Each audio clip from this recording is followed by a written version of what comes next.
One photograph, taken on a cold beach in December 1903, shows a machine made of wood and fabric lifting 12 feet off the sand. It stayed in the air for only 12 seconds, and yet that 12 seconds broke something that had trapped humanity for its entire existence: the ground. For thousands of years, human beings watched birds cross the sky and could do nothing but watch. Kings, scientists, priests, and dreamers all asked the same question: why can they fly, and we cannot? Some tried to answer that question with wax wings. Some tried with towers and cliffs. Many died trying. And for a very long time, the smartest people on Earth believed powered human flight was simply impossible.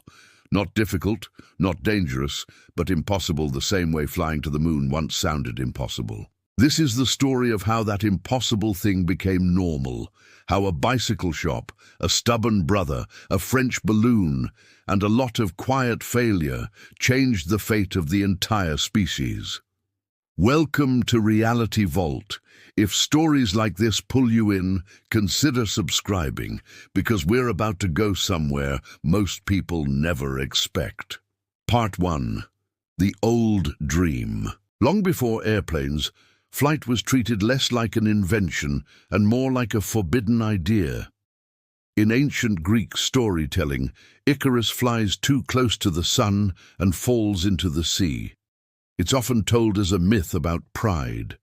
But look closer, and it's really a story about a culture that believed the sky belonged to gods, not to men. In ancient China, kites were flown over 1,000 years before anyone in Europe attempted true flight. Some historians believe kites were even used to test whether a human body could be lifted by wind. In the Islamic Golden Age, an Andalusian inventor named Abbas ibn Firnas reportedly built a glider and jumped from a tower in the 9th century, surviving with only a broken back, an experiment historians still debate the details of today. Fact: human beings have attempted flight in some documented form for well over 1,000 years. Theory: some of the earliest accounts, especially ancient ones, are partly legend mixed with partial truth, and historians can't always separate the two. By the time we reach the 1400s, one man in Italy filled notebooks with sketches of wings, gliders, and a strange corkscrew-shaped flying machine. His name was Leonardo da Vinci, and he understood something almost nobody else did at the time: that studying birds wasn't just art, it was engineering. He measured wingspans. He studied how air moved. He never built a working aircraft, but his notebooks, hidden for centuries, would later shock scientists with how close his instincts were to real aerodynamics. Here's where the mystery becomes even stranger. For the next 300 years, almost nothing changed. Humanity had gunpowder, printing presses, ships that crossed oceans, and still, not one person had lifted a human body into controlled, powered flight. The sky remained locked. Meet the investigators. Before we go further, you should know 3 people who kept circling back to this mystery over the years, each one chasing a different piece of it. David, 38, a historian based in Arizona who spent over a decade studying original Wright Brothers documents in archives most tourists never see. Emily, 29, an investigative journalist from London who became obsessed with the forgotten test pilots and engineers written out of the official story.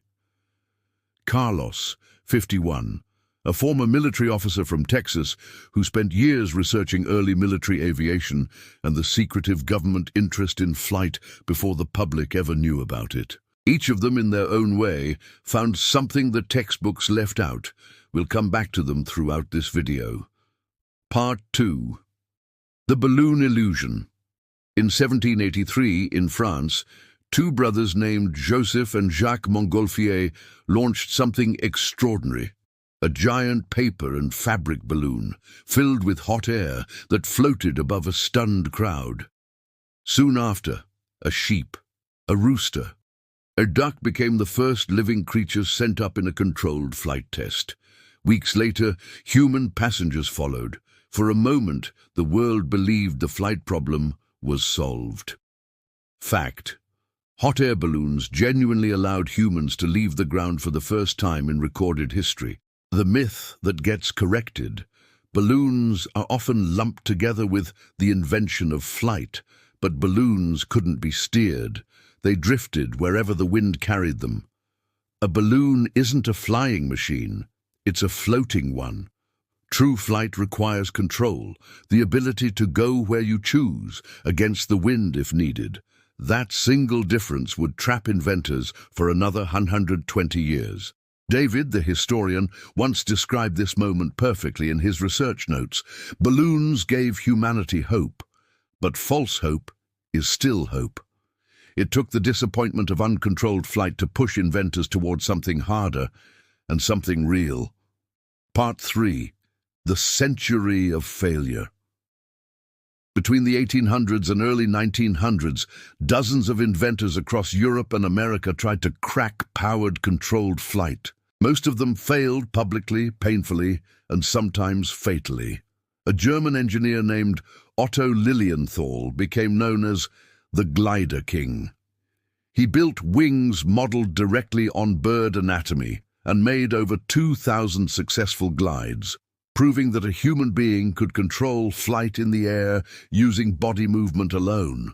Newspapers photographed him constantly. Scientists across the world studied his data. Then in 1896, one of his gliders stalled mid-flight.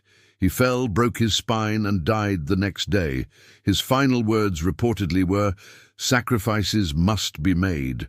That sentence would end up in a scrapbook kept by two brothers who owned a bicycle repair shop in Dayton, Ohio. Fact: Otto Lilienthal's glider data became one of the most important foundations for the Wright brothers' later success. Emotional moment. Before Lilienthal died, flight seemed like a fantasy chased by hobbyists.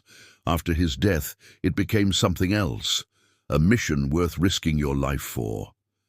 Emily, the journalist, spent months tracking lesser-known aviation pioneers who never made it into mainstream history.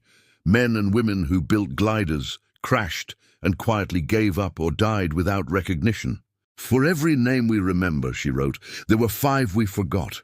Flight wasn't invented by one genius. It was built on a pile of forgotten failures."